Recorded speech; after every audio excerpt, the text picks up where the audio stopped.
जय हिंद दोस्तों, मैं सुधांशु कुमार स्वागत करता हूं आपका ईलर्न क्लास 10th में। और आज की इस वीडियो में हम वास्तविक संख्या, ठीक है, जो आपका चैप्टर नंबर 1 है, ठीक है, इसका प्रश्नावली 1.1 के लिए जितने भी उदाहरण दिए हुए इसको देखेंगे और इसकी अगली वीडियो में हम प्रश्नावली भी देखेंगे। ठीक है, आपकी इन्फॉर्मेशन के लिए मैं बता दूं, ठीक है, 1.1 का, ठीक है, ध्यान समझना, 1.1 का जितना भी कंसेप्ट होता है यूक्लिड विभाजन प्रमेय का, यूक्लिड विभाजन एल्गोरिथम, बहुत ही डिटेल में और आराम से, ठीक है, ताकि आपको समझ में आ सके आपके लेवल पे जाके बहुत ही आराम से हंसी मजाक में हम आपको अच्छे से समझाए हुए हैं। ठीक है, वीडियो थोड़ा वो लंबा होगा, ठीक है, 30 मिनट के आसपास का होगा। ठीक है, तो उसको देख के घबराना मत। ठीक है, जब आप मार्क्स स्कोर करोगे, ठीक है, आगे बच्चों से आगे निकलोगे, तो वो जो मोटिवेशन होगा इस वाचिंग के आगे कुछ नहीं होगा। ठीक है, तो उसको अच्छे से देखना, पूरा देखना, ताकि आपके अंदर समझ विकसित हो जाए कि प्रमेय का और एल्गोरिथम में क्या अंतर है और इसका इस्तेमाल हम लोग कैसे करते हैं। इस वीडियो में हम उदाहरण करेंगे, ठीक है, और फिर उसके बाद प्रश्नावली करेंगे। तो उदाहरण में हम आपको तरीका क्या बताएं कि जब आप मेरी वीडियोस को फॉलो कीजिएगा तो तरीका क्या होगा। एक तो तरीका है कि पहले तो आपको थ्योरी वाला पोर्शन देखना बहुत ही अच्छे से, जो एग्जाम्पल कराएंगे उसका नोट्स बनाना है, थ्योरी का नोट्स बनाना है, ताकि आप आगे रिवीजन कर सके। ठीक है, दूसरा मेरा क्या होता है कि एग्जाम्पल्स, ठीक है, जब आप एग्जाम्पल पे आइएगा तो आपको ये माइंड सेट लेके नहीं आना है कि हमको सवाल करना है, आपको ये माइंड सेट लेके आना है कि हमको इस चैप्टर के सवाल सीखने हैं, कि क्लास 10th में आपको इस चैप्टर से किस तरह के सवाल दिए गए हैं, उस सवाल को कैसे अप्रोच करना है, कैसे बनाना है। फिर अगला जो वीडियो होगा एनसीईआरटी प्रश्नावली का, उसमें आपको ये माइंडसेट लेके आना है कि इसमें हमको चैप्टर्स के सवाल बनाने हैं। ठीक है, वीडियो पोज करके पहले सवाल बनाने हैं, फिर भैया का सॉल्यूशन देखना, तब जाके आपका एक चैप्टर कंप्लीट हो जाएगा, मज़ा आ जाएगा। और इसी तरीके से अगर आप साल भर हमारे साथ लगे रहें तो आपके full out of full marks आएंगे। ठीक है, तो हम पहले उदाहरण पर बात कर लेते हैं कि 4052, ठीक है, यहाँ पर दे रखा है कि 4052 और 12576 का HCF हमको निकालना है यूक्लिड विभाजन एल्गोरिथम का प्रयोग करके। ठीक है, तो सिंपल है, हम क्या करेंगे, यहाँ पर पहले हल लिखेंगे। ठीक है, हल लिखना बहुत इंपॉर्टेंट है, बिना इसके लिखे आगे नहीं बढ़ना है। ठीक है, तो हल हम लोग लिख देते हैं अच्छे से। ठीक है, ये नहीं तो हल वाला हल हो जाएगा। ठीक है, ये हो गया हल। अब ध्यान दो, जब भी बोले कि यूक्लिड विभाजन एल्गोरिथम का प्रयोग करके HCF निकाले तो सबसे पहले हल लिख देना है। ठीक है, और यहाँ पर लिख देना है कि माना। ठीक है, हम तरीका क्या बताए कि जो बड़ी संख्या होगी उसको A मान लेना। ठीक है, तो माना A बराबर आपका 12576। ठीक है, तथा B बराबर आप मान लेना जो दूसरी संख्या दी हो गई वो हो गई B 452। ठीक है, तो पहली तो संख्या को मान लेना ए, जो कि है गया 12576, और दूसरी संख्या को मान लेना 4052। ठीक है, उसके बाद हम क्या करेंगे, चूंकि यूक्लिड विभाजन एल्गोरिथम का प्रयोग करना है तो यहाँ पर लिख देंगे यूक्लिड विभाजन एल्गोरिथम से। ठीक है, यूक्लिड विभाजन एल्गोरिथम से। ठीक है, एल्गोरिथम से। ठीक है, यूक्लिड विभाजन एल्गोरिथम क्या कहता है कि जो बड़ी संख्या उसमें छोटी संख्या से भाग दो, और तब तक भाग दो जब तक वो पूरा पूरा नहीं कटे। ठीक है, तो हम ये जो 4052 है, ठीक है, इससे क्या करेंगे, ठीक है, भाग देंगे इसमें 12576 में। ठीक है, 12576 में भाग देंगे। ध्यान दो, तो जब 4052 से, ठीक है, हम लोग 12576 में भाग देंगे, ठीक है, तो जब तुम भाग दोगे तो अप्रोक्सीमेटली 3 बार में कट जाएगा। ठीक है, 4052 गुना जब 3 कीजिएगा तो ये आपका 3 दूना 6, 5 या 15 1 5, हाथ में एक, ये एक आ जाएगा, 4 या 12, यानी कि 3 बार में लगाइएगा तो 12000, ठीक है, 156 ये आपका आ जाएगा। उसके बाद क्या करेंगे, हम घटा देंगे तो 6 में से 6 जाएगा 0, 7 में से 5 जाएगा 2, ठीक है, 5 में से 1 जाएगा 4, और ये 12 से 12 कट जाएगा।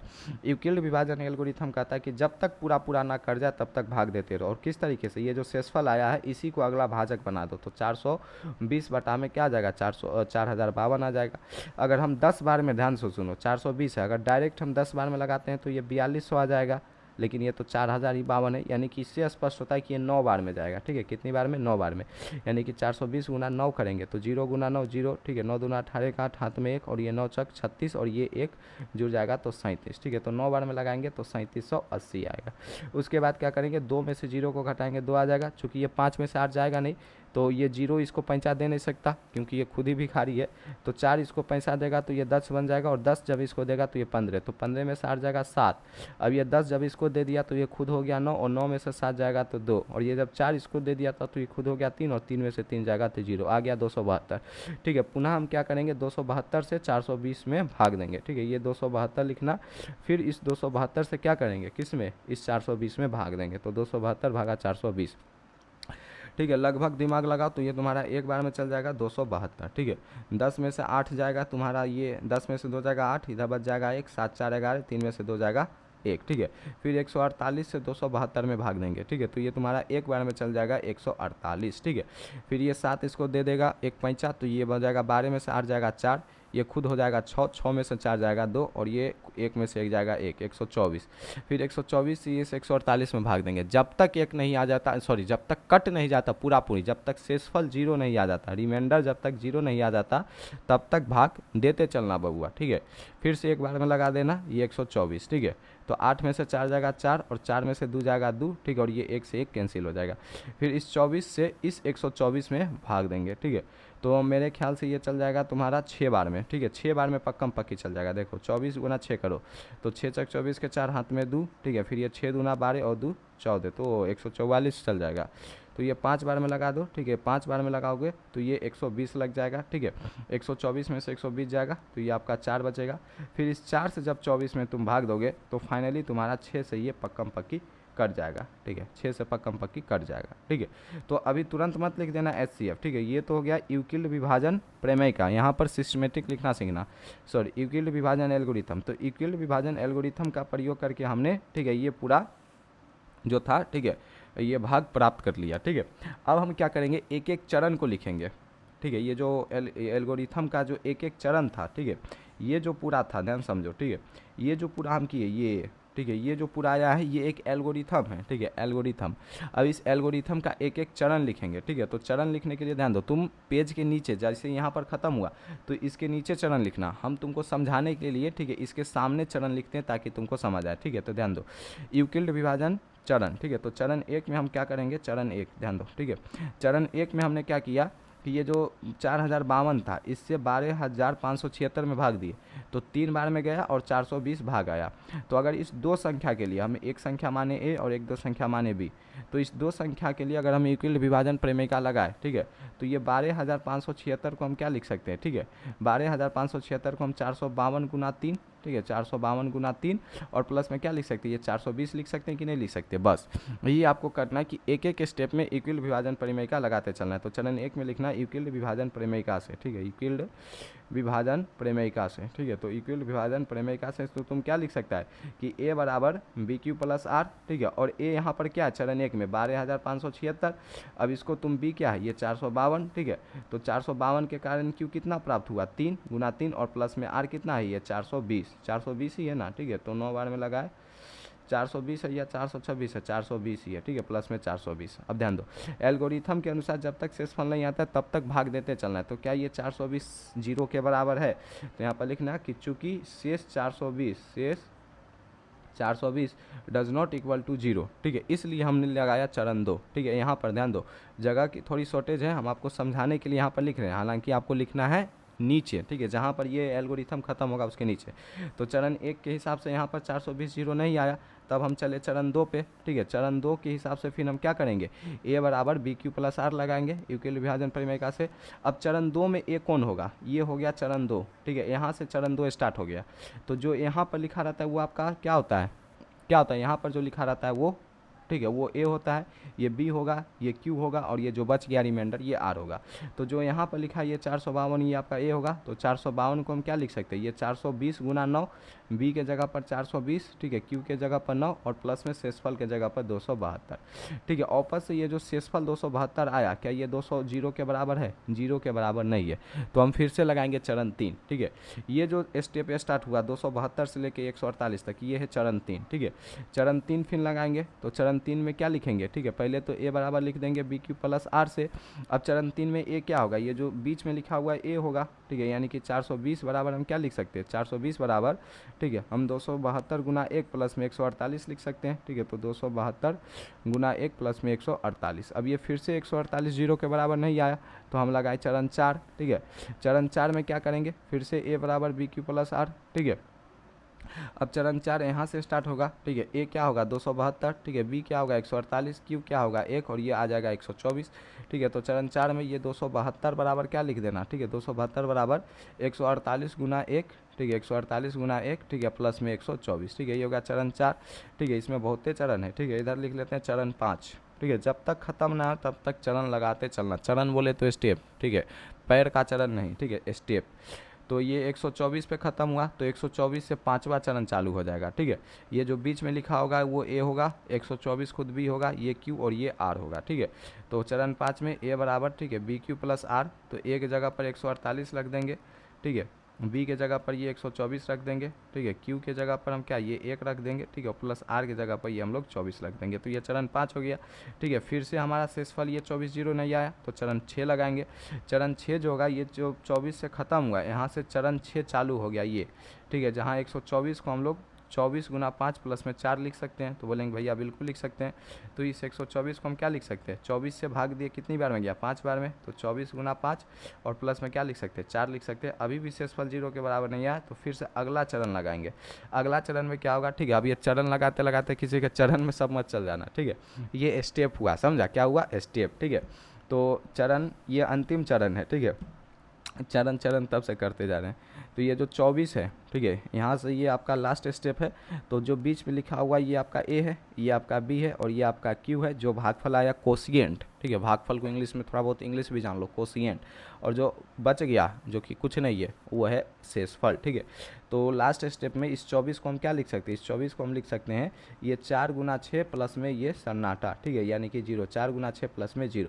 तो अब आपका शेषफल क्या आ गया, 0 आ गया, ठीक है। और जब शेषफल 0 आ जाता है, जिस भी भाजक के कारण शेषफल 0 आ जाता है, जैसे यहाँ 4 से भाग लगा तब जाके 0 आया, तो जिस भाजक के कारण आपका शेषफल 0 आ जाता है वही आपका HCF हो जाता है। तो लास्ट में लिख लेना कि अतः HCF, ठीक है, ऑफ कितना, HCF ऑफ ये, ठीक है, ये जो दो संख्या थी A और B, ठीक है। यहाँ पर जगह लिख नंबर आप लिखना नंबर, ठीक है। A और B के जगह जो संख्या होगा वो लिखना। यहाँ पर जगह की शॉर्टेज है इसलिए हमें A और B लिख दिया। बराबर में ये 4 के कारण आया तो HCF जो होगा वो 4 आपका आंसर होगा, ठीक है, बस, ठीक है। इतना स्टेप क्यों गया, इतना स्टेप गया क्योंकि आपको हमने सिस्टमेटिक तरीक़ा से लिखना सिखाया। ये जब आप इतना लिखेंगे तब जाके आपके पूरे बटे पूरे मार्क्स मिलेंगे। किसी किसी का क्यों रह जाता है कि पढ़ने में बहुत शानदार होता है लेकिन 95 नंबर 96 नंबर पे लटक जाता है, ठीक है। हम खुद 97 नंबर पर 10th में लटक गए इसी सब चीज़ के कारण कि हमने पूरा स्टेप नहीं लिखा। बोर्ड में जब डिस्क्रिप्टिव पेपर होता है तो आपको एक एक स्टेप लिख के आना है। ऑब्जेक्टिव में मायने नहीं रखता कि आप कैसे बनाएं, ठीक है, बस वहाँ पर आंसर सही होना चाहिए। लेकिन यहाँ पर आंसर तो सही होना चाहिए, एक एक स्टेप भी आपको लिखना है और सही तरीके से। तो उदाहरण 1 आपका कंप्लीट हो गया। आप देखते हैं उदाहरण 2। उदाहरण 2 इसमें थोड़ा आपको नया नया सवाल मिलेगा तो उसको आप समझने का प्रयास करना, ठीक है, हड़बड़ाना न मत। यहाँ पर कह रहा है कि दर्शाइए कि प्रत्येक धनात्मक समपूर्णांक 2q का 2q के रूप का होता है तथा प्रत्येक धनात्मक विषम पूर्णांक 2q + 1 के रूप का होता है जहाँ q कोई पूर्णांक है। सवाल कहता है कि अगर कोई धनात्मक समपूर्णांक है तो वो 2q के रूप में होगा जहाँ q एक पूर्णांक होगा, ठीक है। मतलब जैसे मान लो धनात्मक समपूर्णांक ले लो 4, ठीक है, ये धनात्मक भी है और समपूर्णांक है। तो क्या 4 को 2q के रूप में लिख सकते हैं, 2q, ठीक है, 2 तो 2 ही रहेगा। अब q कोई भी पूर्णांक हो सकता है, मान लो q के जगह यहाँ पर 2 आ सकता है तो 2 गुना 2 किए तो 4। यहाँ पर जो q के जगह पर हम 2 रखे, 2 भी एक क्या है, पूर्णांक ही है, ठीक है। ये जो 2 है ये क्या है, एक पूर्णांक है, यानी कि किसी समधन पूर्णांक को हम 2q के रूप में लिख सकते हैं, ठीक है। ये तो समझाने के लिए, अभी हम आपको पूरा प्रोसेस बताएंगे, ठीक है। अब मान लो कोई धनात्मक विषम पूर्णांक है जैसे कि 5, तो इसको 2q + 1 के रूप में लिखा जा सकता है। जान लो कैसे, 2 और q एक पूर्णांक है और यहाँ पर q जो होगा वो 2 पूर्णांक होगा प्लस में 1, तो 2 गुना 2 प्लस में 1। जैसे 7 है तो उसको 2 गुना 3 प्लस में 1, ठीक है, तो 2 तो 2 रहेगा, जहाँ q ये 3 जो है वो q का काम कर रहा है और 3 क्या है, कोई पूर्णांक है और q भी क्या कर रहा है, कोई पूर्णांक है, तो 3 के जगह q रख सकते हैं और ये +1, ठीक है। ऐसे समझो, जैसे ठीक है आपका 6 है, ठीक है, तो इसको 2 गुना 3 रख सकते हैं, तो 2 को 2 ही रहने दिए। इस q के जगह पर 3 के जगह पर हम q लिख दिए, क्यों, क्योंकि 3 भी एक पूर्णांक है, ठीक है, और सवाल में कह रहा है कि q भी एक पूर्णांक है। तो जब 3 भी एक पूर्णांक है और q भी पूर्णांक है तो इस 3 के जगह पर हम q रख सकते हैं दर्शाने के लिए। तो ये जो 6 था इसको हम 2q के रूप में लिख दिए, ठीक है। उसी प्रकार अगर 8 है, ठीक है, तो इसको हम लोग 2 गुना 4 लिख सकते हो और 2 को 2 रहने देंगे और 4 को q लिख देंगे, क्यों, क्योंकि q भी पूर्णांक है और 4 भी पूर्णांक है। यानी कि किसी भी समधन पूर्णांक को, ध्यान दो, धनात्मक समपूर्णांक को हम 2q के रूप में लिख सकते हैं। ये हम आपको समझाने के लिए बता रहे हैं। मान लो 7 है तो 7 को हम लोग 2 गुना 3 + 1 लिख सकते हैं। मान लो 9 है तो 9 को हम लोग 2 गुना 4 + 1 लिख सकते हैं, ठीक है। ध्यान दो कैसे लिखे, ठीक है। यहाँ पर 2 तो 2 ही रहा, ठीक है। ये जो 3 है था एक पूर्णांक था और पूर्णांक को हम q से दर्शा रहे हैं। यहाँ पर जहाँ जहाँ पूर्णांक मिलेगा वहाँ q, तो किसी विषम धनात्मक पूर्णांक को हम 2q + 1 के रूप में लिख सकते हैं। जैसे मान लो ये भी विषम धनात्मक पूर्णांक है, ये भी 2q + 1 ही आएगा, 2 का 2 रहेगा और ये जो 4 है एक पूर्णांक है तो पूर्णांक की जगह हम q लिख देंगे और प्लस का 1, ठीक है। मान लो जैसे 11 है तो इसको 2 गुना 5 + 1 लिख सकते हैं। 2 का आपका 2 रहेगा, 5 क्या है एक पूर्णांक, तो पूर्णांक की जगह q प्लस 1, यानी कि किसी सम धन पूर्णांक को हम 2q और विषम धन पूर्णांक को हम 2q प्लस 1 के रूप में लिख सकते हैं। बाकी लिखना कैसे है यहाँ पर आपको ऐसे, ठीक है, ताकि आपके पूरे में से पूरे मार्क्स मिले। जैसे जो हमको निकालना है, ठीक है, कि यहाँ पर मान लेते हैं कि a कोई पूर्णांक है, चूँकि यहाँ पर हमको सम धन पूर्णांक भी दर्शाना है और विषम धन पूर्णांक भी दर्शाना है, इसलिए हम a को कोई पूर्णांक मान लेते हैं। ठीक है, एक संख्या मानना है, माना कि a कोई पूर्णांक है। ठीक है, a कोई पूर्णांक है, और जैसे जैसे लिख रहे हैं वैसे ही लिखना है, a कोई पूर्णांक है। ठीक है, तथा तथा तथा तथा। अब जब तुम, ठीक है ध्यान सुनो, जब तुम यूक्लिड विभाजन एल्गोरिथम पढ़े थे, ठीक है, तो क्या बताए थे कि a बराबर बी क्यू प्लस आर, यहाँ पर क्या है टू क्यू प्लस 1। ध्यान दो, ये जो कहीं 2q प्लस 1 है, ये कहीं bq प्लस आर के फॉर्मेट पे है या नहीं है। b के जगह पर 2 है, q का q है और r के जगह पर 1 है। ये जो 2q है वो भी इसी रूप के है। कैसे, b के जगह पर 2 है, q के जगह पर q है, बस r के जगह पर 0 है, 2q प्लस 0। यानी कि जो q के साथ दिया रहता है ना एक्चुअल में, जैसे a बराबर बी क्यू प्लस आर लिखते हैं ना, तो जो q के साथ दिया रहता है कहीं कहीं m के रूप में मिलेगा, बस ध्यान दो, ये जो लिखा रहता है ना यही होता है एक्चुअल में b। ठीक है, तो a को कोई धनात्मक पूर्णांक मान लेना है और b जो प्रश्न में दिया हुआ है q के साथ उसी को मान लेना है b बराबर में 2। तो अगर a कोई धनात्मक पूर्णांक हो और b बराबर में 2 हो, यानी कि 2 धनात्मक पूर्णांक मिल गया, जैसे 2 भी एक धनात्मक पूर्णांक ही है और a कोई धनात्मक पूर्णांक मान लिए, तो अगर 2 धनात्मक पूर्णांक मिलता है तो यूक्लिड विभाजन प्रमेय से हम क्या लिख सकते हैं। ठीक है, आपने यूक्लिड विभाजन प्रमेय पढ़ा है कि नहीं पढ़ा, एक बार पीछे का रिवीजन करा देते हैं। ठीक है, यूक्लिड विभाजन प्रमेय का है कि a और b अगर कोई धनात्मक पूर्णांक रहता है तो q और r हमको ऐसी संख्या मिल जाती है कि a बराबर बी क्यू प्लस आर। ठीक है, उसी का यहाँ पर इस्तेमाल करेंगे कि अगर a कोई धनात्मक पूर्णांक है और b भी हमको मिल गया, ठीक है, तो यूक्लिड विभाजन प्रमेय का से, ठीक है, यहाँ पर लिख देते हैं यूक्लिड विभाजन प्रमेय का से। ठीक है, यूक्लिड विभाजन प्रमेय का से, ठीक है, a बराबर क्या होता है बी क्यू प्लस में r। ठीक है, जहाँ r की वैल्यू क्या होती है 0 या उससे बड़ी तथा b से छोटी होती है। a के जगह पर a ही रहने देंगे, ठीक है, b के जगह पर क्या रख देंगे 2 रखने देंगे, 2q प्लस में r। ठीक है, तो ध्यान दो यहाँ पर जो r था वो 0 या उससे बड़ा, तो यहाँ पर भी r 0 या उससे बड़ा होगा। b से छोटा था, b से छोटा था, यहाँ पर b के जगह 2 है तो यहाँ पर 2 से छोटा होगा। अब तुम खुद इमेजिन करो, ठीक है, अगर r का मान 0 या उससे बड़ा और 2 से छोटा है तो r की कौन कौन सी पॉसिबल वैल्यू संभव है। ठीक है, ध्यान से बताओ, r का मान या तो 0 है या उससे बड़ा है। ठीक है, तो 0 या उससे बड़ा तो 0 और 1, लेकिन 2 से छोटा है, 2 भी नहीं है 2 से छोटा है, तो r की पॉसिबल वैल्यू केवल 0 और 1 हो सकती है। ठीक है, 0 और 1 हो सकती है। सबसे पहला स्टेप a को कोई धनात्मक पूर्णांक मान लेना, ठीक है, और जो भी q के साथ दिया हुआ है उसको b मान लेना। यूक्लिड विभाजन प्रमेय का इस्तेमाल की a बराबर बी क्यू प्लस आर और b के जगह पर जो भी पूर्णांक था उसको लिख दिए। अब r की जो वैल्यू थी यहाँ पर 0 या उससे बड़ी और b के बीच में होती है, ये हम आपको प्रमेय का बताए थे। तो क्योंकि यहाँ पर b के जगह पर 2 है तो r का जो मान होगा 0 या उससे बड़ा और 2 के बीच में होगा, यानी r का मान या तो 0 होगा या उससे बड़ा 1 होगा, लेकिन कभी 2 नहीं होगा, 2 से छोटा ही होगा। यानी r की केवल 2 ही पॉसिबल वैल्यू आएगी, 0 और 1। r की केवल 2 ही पॉसिबल वैल्यू आएगी, 0 और 1।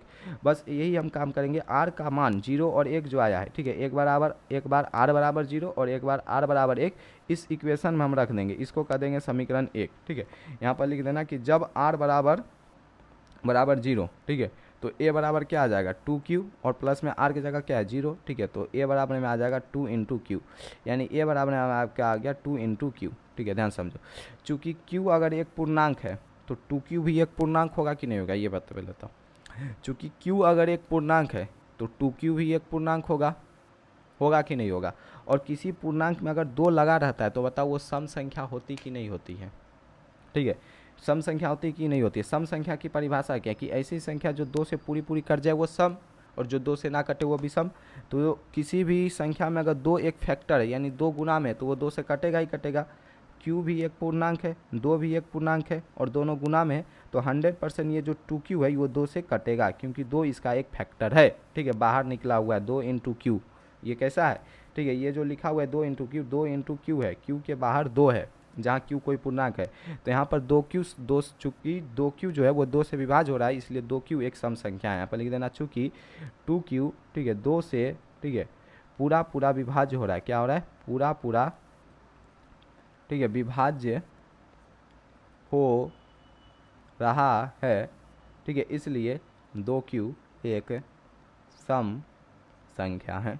ठीक है, तो यहाँ पर सम संख्या है, ठीक है। तो इस समीकरण, इसको कह देना समीकरण 2, ठीक है। तो इस समीकरण 2 में हमने क्या दर्शा दिया कि ये जो कोई धनात्मक पूर्णांक है, ठीक है, वो 2q+1 के 2q रूप का हो सकता है, ठीक है, 2q रूप का हो सकता है। सवाल क्या कर रहा था कि अगर ए कोई धनात्मक पूर्णांक, ए कोई अगर सम धनात्मक पूर्णांक है तो वो 2q के रूप के हो सकता है, ध्यान दो, ठीक है। यहाँ पर सम संख्या है तो 100% ए भी क्या हो जाएगी, सम संख्या की हो जाएगी, क्योंकि 2q बराबर ए है और 2q सम संख्या है तो 100% ए भी सम संख्या होगी, यानी कि कोई सम संख्या जो होगी वो 2q के रूप की होगी। ये सिद्ध हो जाती है समीकरण 2 से, ठीक है। अब जब r बराबर तुम 1 रखोगे, ठीक है, यहाँ से ध्यान दो, यहाँ से लेना तीसरा स्लाइड और लिखना जब r बराबर 1, ठीक है, तो a बराबर क्या आएगा, ध्यान दो, a बराबर 2q प्लस r यहाँ पर आया है। तो जब समीकरण 1 में, ठीक है, 2q प्लस r में r की जगह पर 1 रखोगे, ठीक है, तो a बराबर क्या आ गया, 2q प्लस 1, यानी कि एक धन पूर्णांक हमारा 2q प्लस 1 के रूप का आ गया। अगर हम ये सिद्ध कर दें कि ये विषम संख्या है तो, और विषम संख्या a के बराबर है, यानी a भी एक विषम संख्या है, यानी कि किसी विषम संख्या को 2q+1 के रूप में लिख सकते हैं। अब ये कैसे सिद्ध होगा, सम और विषम का एक ही कॉन्सेप्ट है, जिसके बाहर में 2 वो सम और जिसके बाहर में 2 कॉमन नहीं आ सकता वो विषम। यहाँ पर देखो 2 कॉमन नहीं आ सकता, यहाँ पर प्लस में 1 है, 2 कॉमन नहीं आ सकता। यहाँ पर केवल 2q था तो 2 बाहर लिख दिए, q अंदर लिख दिए। यहाँ पर कुछ ऐसा नहीं कर सकते, ऐसा नहीं कर सकते, यहाँ से 2 कॉमन है और ये q+1, तो अब ये भी 2q+1 ही है। ये 2 से कभी भी पूरा पूरा नहीं कटेगा, 2 से तब पूरा पूरा कटता जब यहाँ पर भी कोई 2 का फैक्टर होता, 2 का मल्टीपल होता, यानी कि गुणज होता, और यहाँ दोनों जगह से अगर 2 कॉमन आ जाता तब ये 2 से कटता। चूँकि दोनों जगह से 2 कॉमन नहीं आ रहा है तो ये 2 से नहीं कटेगा, तो लिख देंगे चूँकि, ठीक है, 2q+1, ठीक है, 2 से विभाज्य नहीं है, 2 से विभाज्य नहीं है, ठीक है, इसलिए, ठीक है, 2q+1 जो होगा, ठीक है, एक विषम पूर्णांक होगा, ठीक है, 2q+1 जो होगा एक विषम संख्या है, ठीक है, 2q+1 क्या एक विषम संख्या है, ठीक है। तो समीकरण ध्यान दो, 2q+1 एक विषम संख्या जो कि a के बराबर है, यानी कि सवाल ये है कि किसी सम संख्या जो 2q है वो a है और विषम संख्या 2q भी a है, यानी कि कोई अगर सम पूर्णांक है तो वो 2q के रूप का हो सकता है और कोई अगर विषम पूर्णांक है तो वो 2q+1 के रूप का हो सकता है। कहने का ये मतलब, यहाँ पर a एक सम पूर्णांक था तो वो 2q के रूप में था, और यहाँ पर चूंकि एक विषम पूर्णांक था तो वो 2q+1 के रूप का था। तो यानी कि यहाँ पर समीकरण 2 और समीकरण 3 से हम कह सकते हैं कि कोई धनात्मक अगर सम पूर्णांक होगा, ध्यान दो, एक कोई धनात्मक अगर सम पूर्णांक था तब जाके ये 2q के रूप के आया, अगर यहाँ पर ये विषम पूर्णांक था तब ये 2q+1 के रूप के आया। यानी समीकरण 2 और समीकरण 3 से स्पष्ट होता है, ठीक है, समीकरण 2, ठीक है, n 3 से क्या होता है, स्पष्ट होता है, ठीक है, स्पष्ट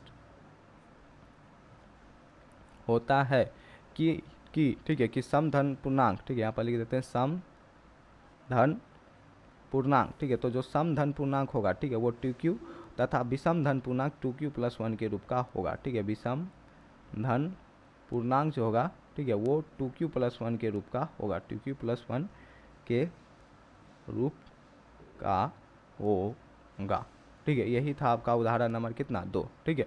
तो हम इस वीडियो में उदाहरण 1 और 2 ही रहने देते, अगले वीडियो में हम आगे के उदाहरण को कंटिन्यू करेंगे। आई होप आपको ये वीडियो पसंद आया होगा, सवाल समझ में आया होगा, ठीक है। मेन मोटिव इतना इस चैनल का कि जो चीज़ें आपको नहीं समझ में आ रही है उसको भी समझाया जाए, ठीक है। तो आई होप आपको सवाल समझ में आया होगा, मज़ा आया होगा, ठीक है। तो इस वीडियो में इतना ही रहने देते हैं, अगली वीडियो में हम उदाहरण, ठीक है, कितना है इसमें 3, 4 और 5, बस 2 ही उदाहरण है, तो अगली वीडियो में हम दोनों उदाहरण को कर लेंगे। इस वीडियो में इतना ही रहने देते हैं।